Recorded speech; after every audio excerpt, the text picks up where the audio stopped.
Uh, Good evening. Thanks everybody for coming to the last installment of the ABCs of Socialism series. I'm Jason Farbman from Jacobin magazine. We've been really excited about how this has all been working. We're very grateful that everyone came out. You know, a lot of people say that had Bernie Sanders defeated Hillary Clinton in the Democratic primary, that he would have gone on to beat Donald Trump. This is something I think a lot of us have heard, that Bernie would have won. That today, you know, in March of 2017, we'd be watching the Bernie Sanders administration's first 100 days unfold, right? You know, and there's a question, right? So what would that actually mean? Would we be living in socialism? Would we be on our way to socialism? How long would it take? And you know, if so, why? If not, why? And I think there's reasons we have to ask these questions, not to talk about the merits of the Bernie Sanders administration that could have been, or the first 100 days, or what you can accomplish, but sort of to understand what the horizons are that we're striving for. If we think that electing Bernie Sanders would have actually yielded socialism, I think that suggests a set of tasks for socialists, you know, along one course. If we think that elections is one aspect and there are other avenues that we have to pursue, that suggests a number of other tasks. And I think that as socialists, particularly in the small position that we're in, we need to think about where we want to go long term and sort of have that inform the decisions that we're making here and now. So I think the question about whether socialism does or does not equal more government exclusively is an important question. It's what we're taking up tonight.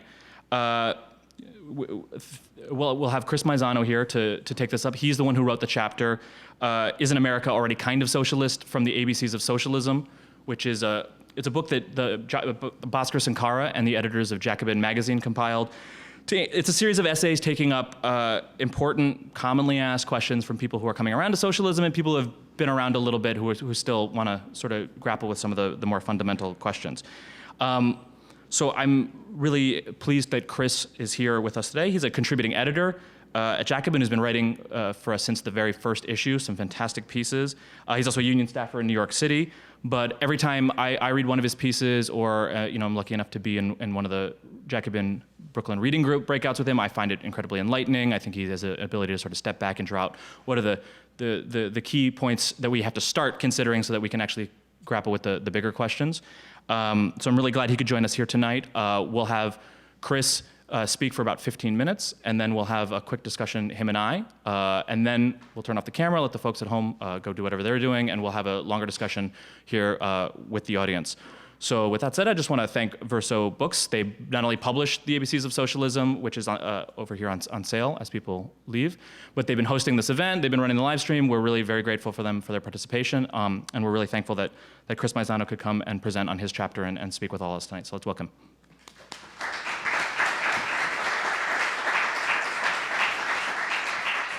Here's Bernie here at the lectern. I don't know if this was done on purpose or not, but let's move him over here. Sorry, Bernie. So I want to thank Jason for hosting, Jacobin for inviting me to speak, and also Verso for offering the space. It's a very nice space. We appreciate it very much. Here at the outset, I just want to say that I'm going to do everything I can to make my talk tonight at least as controversial as the talk that happened here last week. So strap in. It's gonna be a ride. I'm kidding. It's not gonna be that exciting. So as Winter Storm Stella advanced on the city a couple of weeks ago, a profound sense of dread came over me. That's not because I'm unusually fearful of snowstorms or even snow shoveling. I quite enjoy the snow, as a matter of fact. I was anxious because I knew what was coming in addition to the snow. It was the mountain of socialist snowplow memes on Facebook and Twitter that I knew were heading our way. A socialist snowplow just went by my house. Will the tyranny never end? Oh, look, snowplows, evil socialism at work. I'm sure you've seen all of these. They're so stupid and unfunny, I just cannot stand them.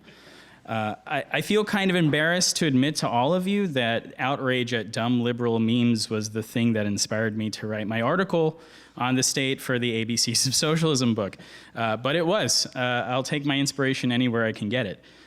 There was plenty of inspiration along these lines during last year's presidential campaign, when the presence of a self-described socialist in the Democratic primary race launched 1,000 memes purporting to show us all the ways that the United States is already, in fact, a socialist country. There are so many different variations on this theme. It's kind of amazing, actually. It's like a testament to humanity's creative spirit.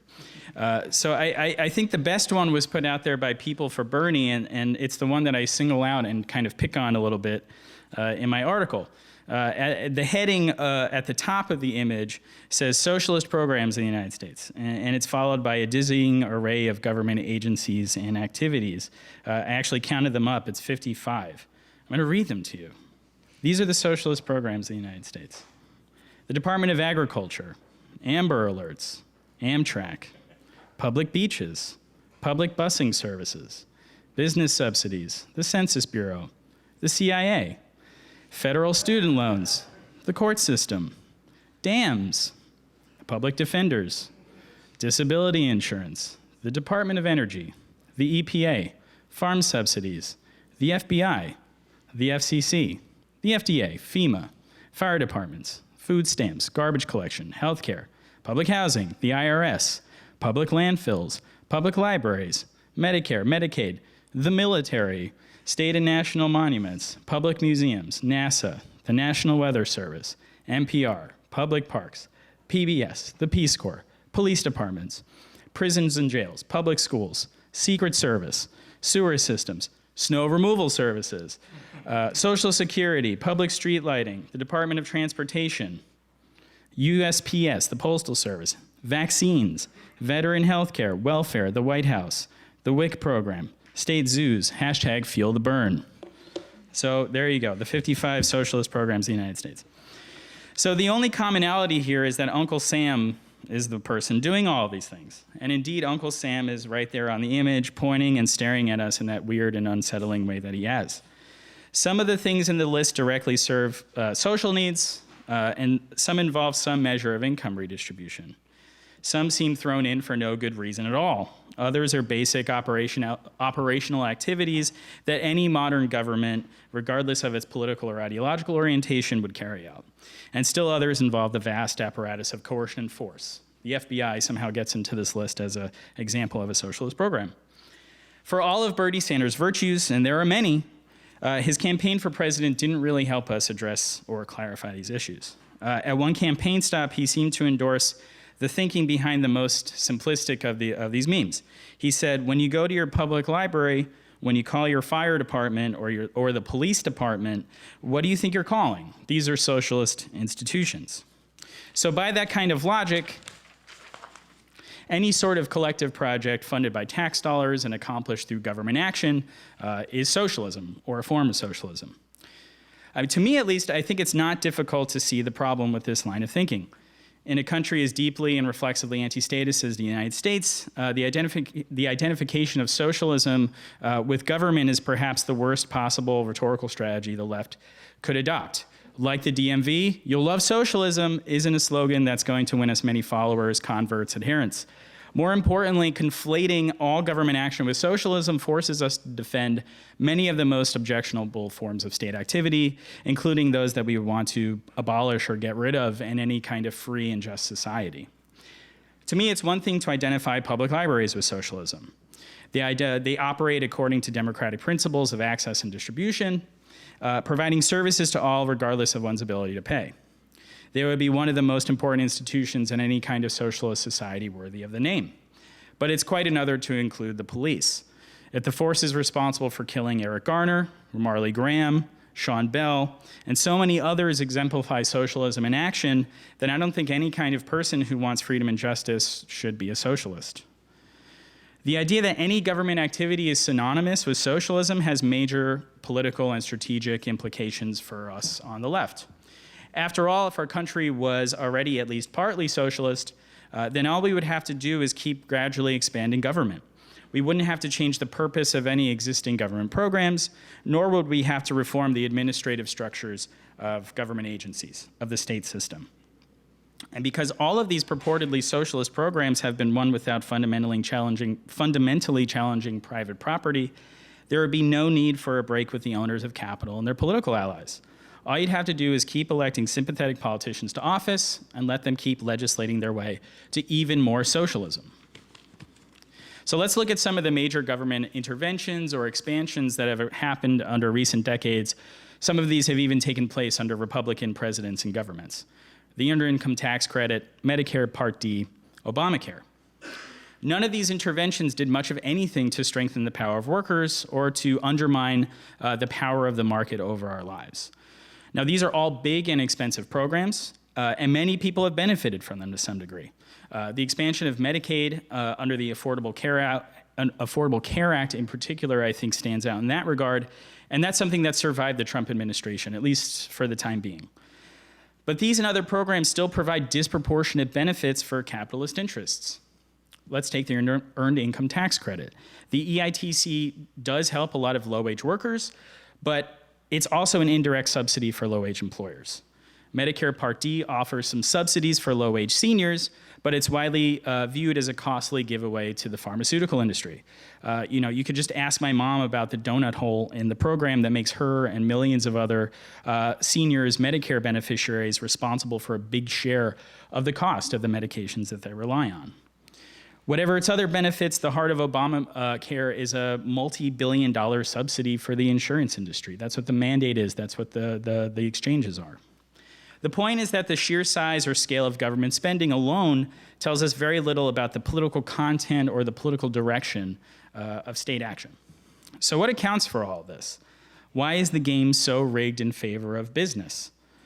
For one thing, the rich and powerful invest very heavily in political activity to promote their interests and block progressive reforms. So through their political spending and the influence that it buys, they have been able to shape tax and other policies for their own benefit, and that's an advantage that's reinforced by favorable judicial decisions like Citizens United and others that are less well known, as well as their ongoing lobbying activities.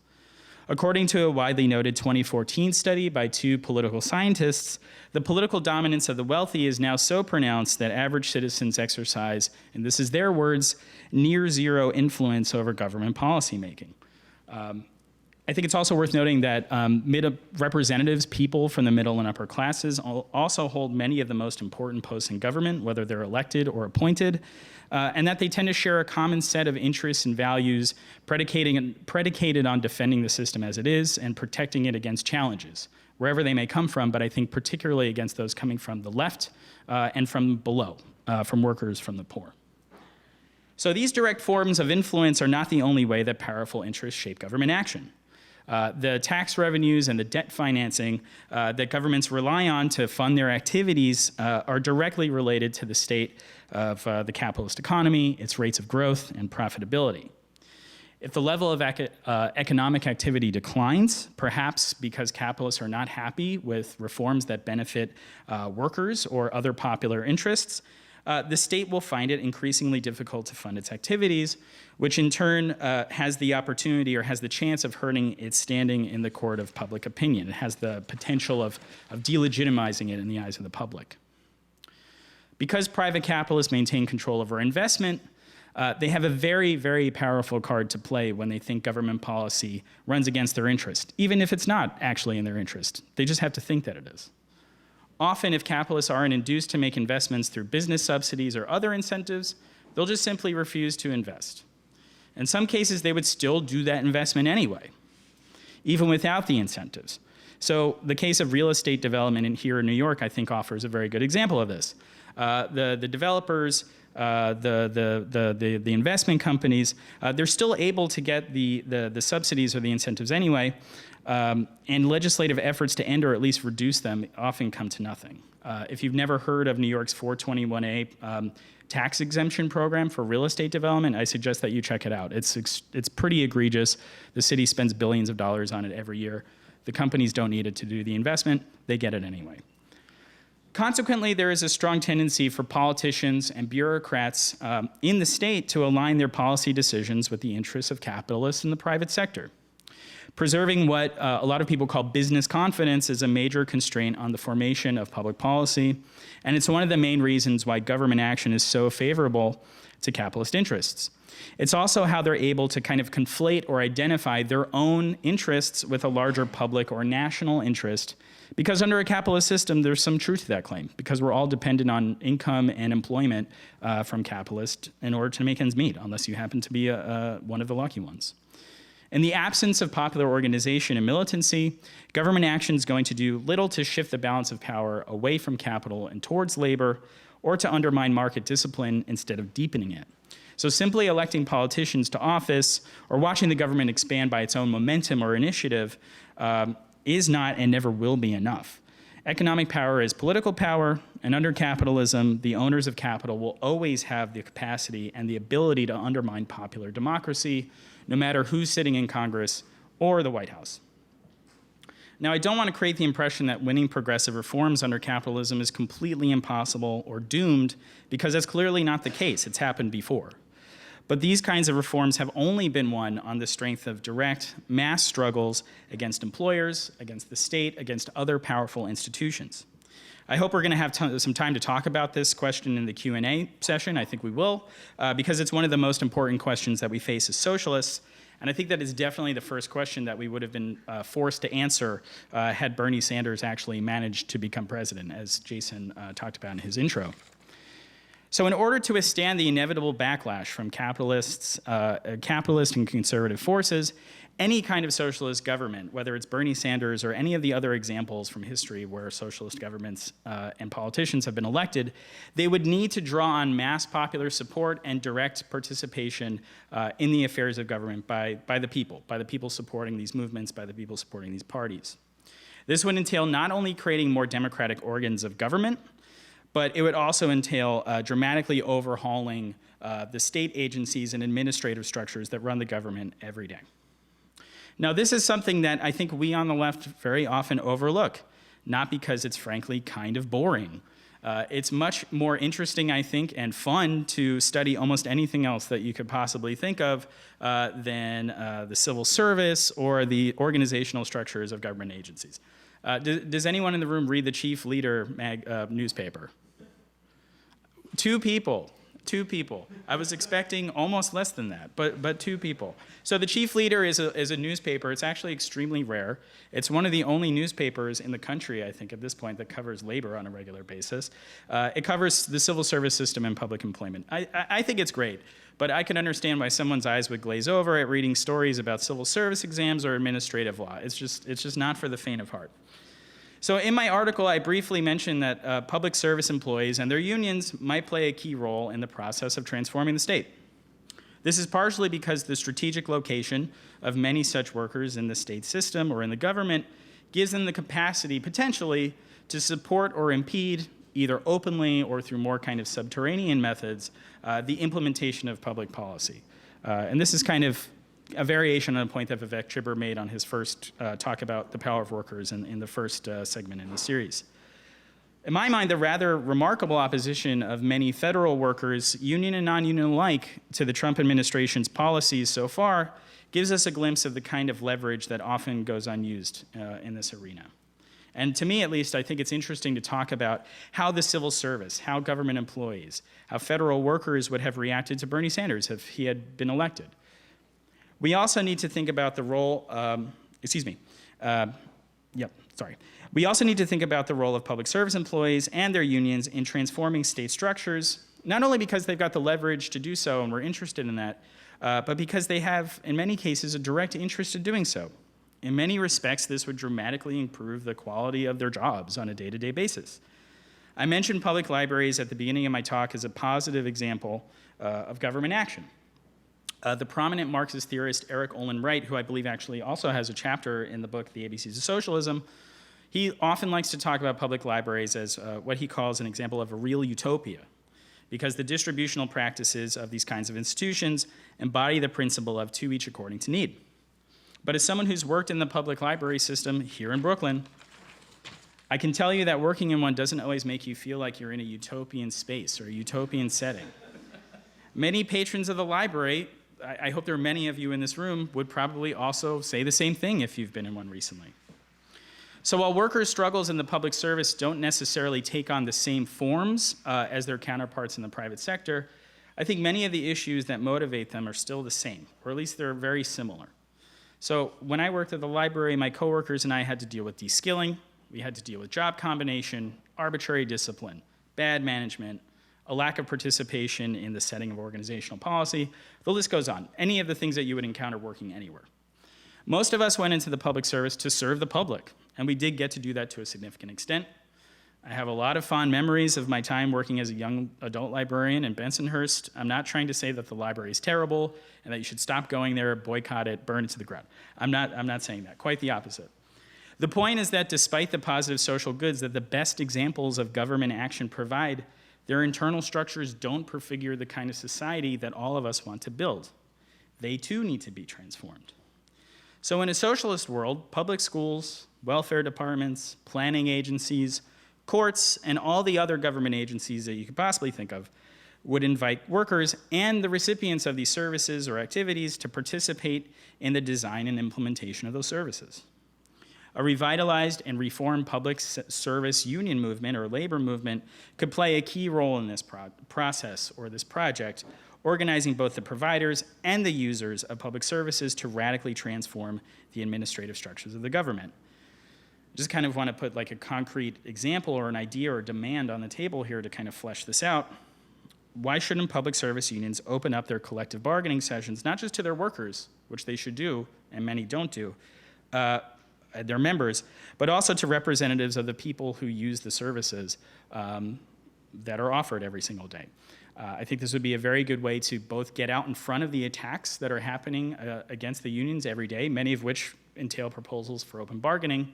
But I think it also can show the public at large, the community at large, that unions don't just care about their own members' needs, their benefits, their working conditions, their pensions, all that kind of stuff. So yes, if we want a socialist society, if we want a socialist world, the public sector needs to be big, it needs to provide services, it needs to be well funded. But I think if government of the people, by the people, for the people is going to be a reality, those organizations, those structures, those services also need to be transformed. So with that, let's go to the questions. Thank you.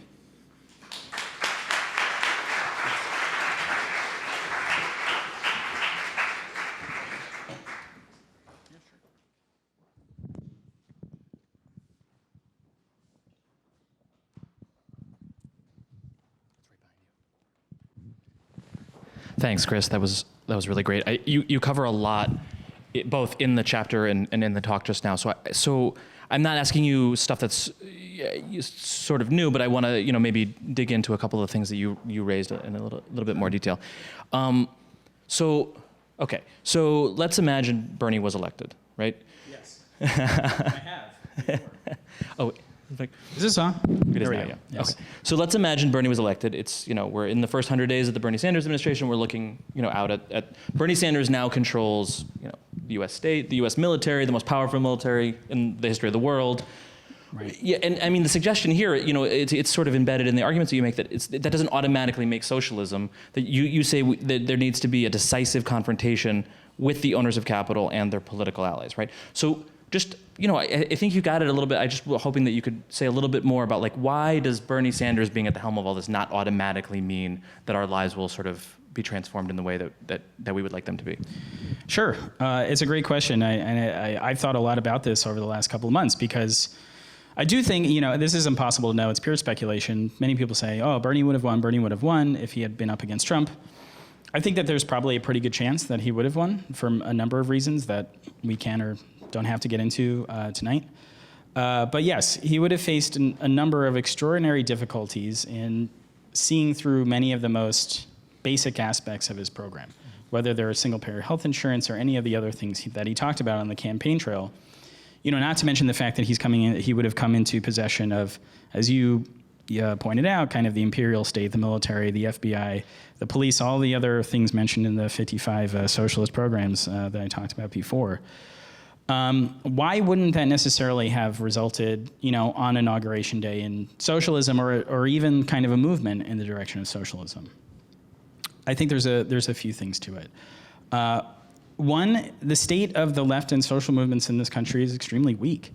I think that one of the reasons why Bernie was able to make such a splash in the race and give Hillary a run for her money is precisely because, as he lays out in his book, The Outsider in the White House, which is a Verso book that everyone should purchase and buy and read, he was able to build up his own kind of personal political machine or organization. He's very much been a one-man band for all of his virtues, and he hasn't really put a premium on organizing a movement, putting together organizations that go outside of the government, go outside of the electoral system to organize people in masses to support many of the things that he's called for. So I think he probably would have been extremely isolated. Many people in the Democratic Party would have been opposed to the things that he would have wanted to see through, not to mention probably everyone in the Republican Party in Congress. And he would have had to call on a vast popular movement to put irresistible pressure on the government to pass what he wanted to pass. I think it's pure speculation to make an argument that, maybe from the top, from his kind of perch at the kind of pinnacle or the apex of the state, he might have been able to kind of summon that movement into existence by calling on his supporters and other people to do the things that would have been needed, that would have had to be done. But I don't know. I'm skeptical that would have happened. I don't know if we have much of a kind of historical record, at least in the United States, of examples like that happening. There's just sort of no way for these sorts of calls to translate into sustained mass organization and struggle. We don't have working class parties. We don't have unions to a very significant extent in many parts of the country. We have a pretty substantial labor movement. I use the term loosely here in New York City, but it's largely a residue of a previous period. A lot of members, a lot of people aren't involved. It would have been hard. And I think that in order to kind of go beyond that, he would have been required, the people supporting him would have been required to go beyond a lot of those limitations. They would have had to go beyond kind of the sort of social democratic vision that, or kind of demands or kind of approach to doing politics that's focused mostly on running elections and winning elections are all about. And I think you can look at any number of examples from Europe, Latin America, elsewhere, where socialist politicians, socialist parties get elected to government, but because they haven't gotten at kind of the fundamental sources of capitalist power, which are not located in the government, they're located in the economy, they're located in society, they run into resistance from the people that would stand to lose from the policies that they would want to implement. So, that can include just capital flight. It could include, kind of all the other means that powerful interests in a society like ours have to undermine that kind of government. Or it could even include like what happened in Chile, which is, kind of a bloody coup. Getting rid of the government that's tried to see through some kind of transition to a socialist society, a socialist system, a socialist economy. So I think it really would have required a lot more than what was already in place at the time of the election to really see these things through. Again, maybe you can spin a counterfactual where like his presence at the top brings forth a movement from the bottom. Maybe that could have happened. I'm skeptical, but I think it was worth kind of trying to do it. I was very supportive of his campaign. I knocked on doors. I made phone calls. It was the right thing to do, but it would have been hard. So you were just talking about some of the things like capital flight and what happened in Chile, et cetera. I want to maybe visit that a little bit because I think it's important to it's sort of easy to observe that all things being equal, the state tends to act for capital and against workers. And those things are related, but it's pretty consistent that for capital against workers. I think when Barack Obama was elected. Everybody loved him. He seems like a nice person. He tucks his daughters to bed. He's probably a sweet human being. But he did prosecute the bailout, right? And as you were saying, the ACA, which was a massive handout. So I guess I wonder about the mechanisms of control that capitalists have over the government, just to get into that a little bit. Because I think on one hand, you have people who say that the state is this all-powerful force that can make capitalists do whatever they want, or they can act sort of outside of that. This is sort of like what Trump seems to think. Then you have other people, the way this gets framed is like that the ruling class constitutes a cabal that meets underground somewhere and like plans out the next couple of years together, and that's like the capitalists and the state together or whatever. It seems to me that just like the anarchic nature of competition under capitalism itself, right? Like you were saying about business confidence, that there's something embedded in the system where if people don't think it's in their interest, they're going to leave or whatever. I'm just wondering if you can talk about a few of these mechanisms that force the state to act for capitalists and against workers unless there's this other power. Sure. It's a good question. I think a very kind of important theoretical one for people on the left to address, people in the Marxist tradition and outside of it as well. To me, kind of the most effective or persuasive accounts of this sort of situation are those made by somebody like, say, Ellen Meiksins Wood and others that kind of posit or make an argument for kind of a division of labor, kind of a separation between say the ruling class, and these are capitalists who are owning things and kind of making business decisions in the private sector, and kind of the political class or the state managers that are elected to government, they're appointed to government, they're running agencies, they're doing those sorts of things. I don't think that the kind of model or the idea of like a cabal kind of meeting behind the scenes or underground making decisions really applies. Although, look, sometimes like things like that do actually in fact happen. But I don't think that that's kind of the main structural mechanism by which these things sort of take place. I think they happen more along the lines of what I was talking about earlier, and then also in the article, which is that the state, it doesn't generate its own sources of income by and large. It's mostly dependent on taxation, on going into the capital markets to raise funds, to fund itself, to kind of keep everything going. And those two sorts of kind of teams running the show need to kind of work together in their own respective spheres, and at times make decisions together to keep everything going. I do agree that historically the kind of way that this works is that the state is relatively autonomous, as some people put it, from capitalist interests. It's not like, capital walks into a room and says, do this, and then everyone says, yes, please, yes, sir, and then they go and do it. There have been periods in which, I think for many reasons, and we can talk about this, the state managers, state actors, politicians have had more leeway, more independence to make decisions, to implement policies that have been in the interests of the system as a whole. Even if individual capitalists or individual interests think it's against their interests. In my view, one of the reasons why that situation has existed in the past is because the left has been strong, the labor movement has been strong, and it's kind of broken up in previous periods, the relatively close association between the government, the state, and capitalist interests that I think that you see now. I think that the direct presence of people like Donald Trump, I still can't believe that he's the president of the United States, Rex Tillerson, all these other people that are like direct representatives of capital in the kind of the upper machinery of the state, to me says at least that situation of autonomy has been attenuated, it's shrunk. I think that's a function largely of the erosion, the defeat, the decline of the left and the labor movement.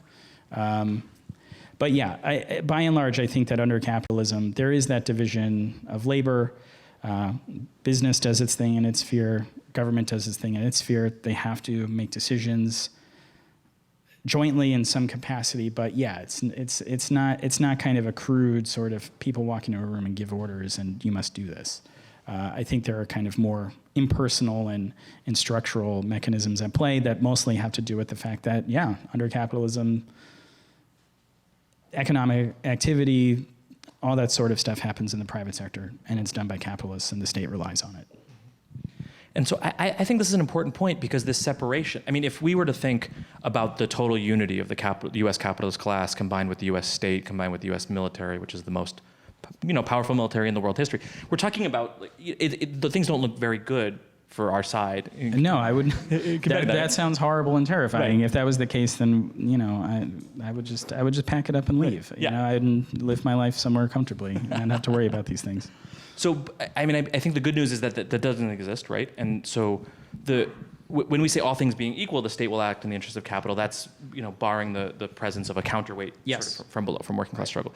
And, we've seen more about big protests in the past, 5-10 years, but the history of mass working class struggles winning things is sort of not on most people's mind. It's like a history that's more or less invisible to most people. Right. And the media certainly doesn't help us with that, right? I mean, when any piece of legislation gets passed or whatever, there's a huge distance made there's no mention made of the protest. There's no mention made of struggle. But it's usually the benevolence of an individual,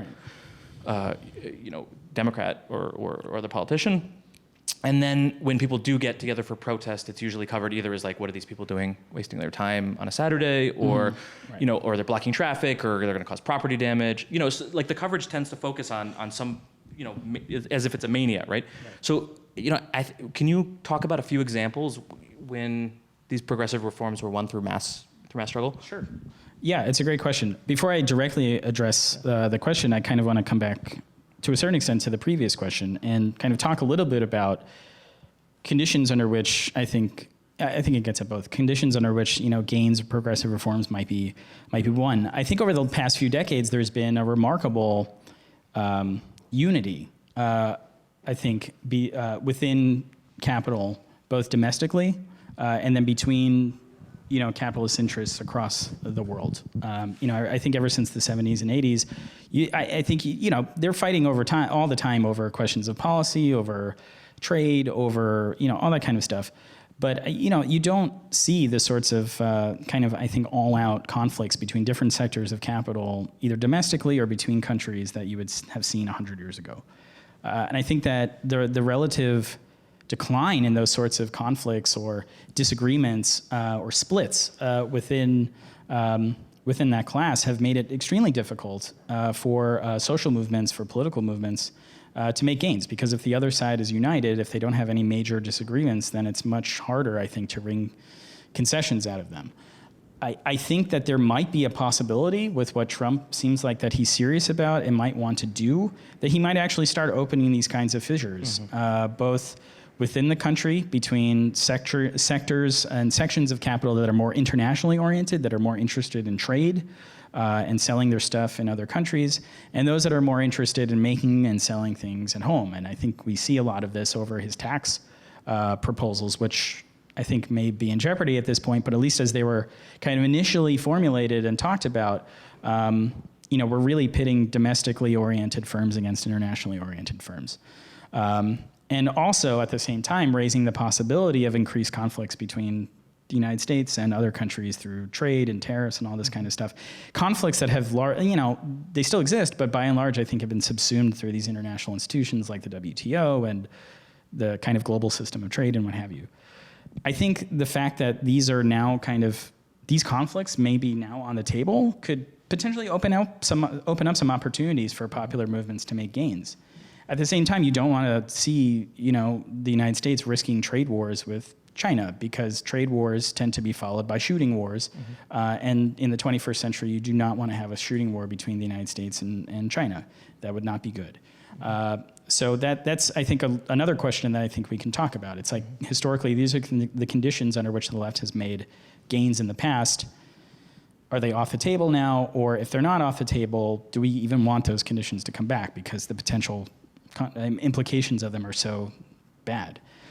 In the past, I think the main example of movements creating the opportunity for progressive reform, like the one that's always it's been studied to death, and there's so many articles and books written about it, is labor reform legislation during the New Deal. There are all different kinds of schools of thought on this. I think in general, they break down between schools that focus primarily on the election of Roosevelt and huge Democratic Party majorities, and kind of changes in the electoral system as creating the opportunity for this flurry of reform to happen. And then there's another school that points more towards all the popular and social movements that were taking place at the time, the leading one being the industrial workers movement, the labor movement, huge strikes, near basically military conflicts playing out on American streets in years like 1934, the Flint sit-down strike in 36, 37, all that sort of stuff.